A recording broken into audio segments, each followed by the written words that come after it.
Brian Carr is a special guest. He is Jodi Arias' close friend, and he visits her in jail regularly. And we've got a video of him sometimes in the courtroom. We also have a picture of him.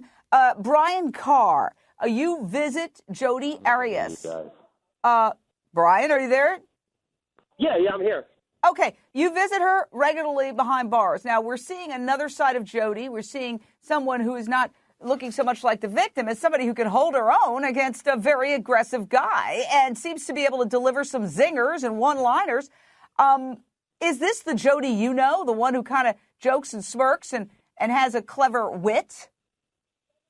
This is exactly the Jodi that I know, and a lot of people are claiming her as a liar, and that's not her at all. Yes, because she changed 3 stories at the beginning, like Dave, Travis's friend. Everyone's saying that she's a liar. She was scared at the beginning. She's confident. The reason that she's confident on that stand right now is because the truth is coming out, and people have to realize that. I mean, and the juror has to realize that.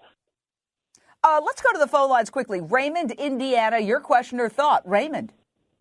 Yes, Jane. The thing that I noticed is, well, first of all, the trial, she starts talking about how somebody is aggressive with her. She gets all shaky and quivery. And like a chihuahua. She was just the opposite. She was even actually kind of cocky when she was being with the prosecuting attorney. Yeah, well, Susan Constantine, body language expert. Yeah, she testified that when she's berated, as she claims Travis berated her, she starts shaking, and she said, like a chihuahua. Now, she's being berated and yelled at by this prosecutor, but she's cool, calm, and collected.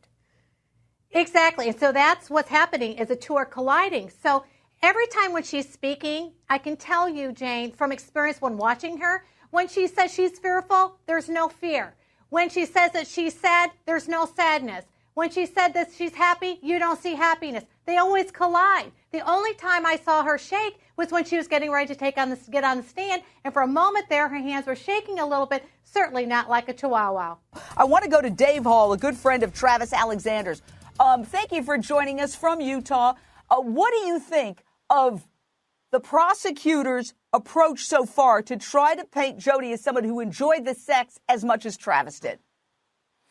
Well, I think Juan's doing a fabulous job. He's obviously hitting some critical points showing that she has a very hard time telling the truth. I mean, in the 8 days that Nermi had her on the stand tossing softball pitches to her, I think the only time she ever said she couldn't remember something was when they actually got to the murder scene.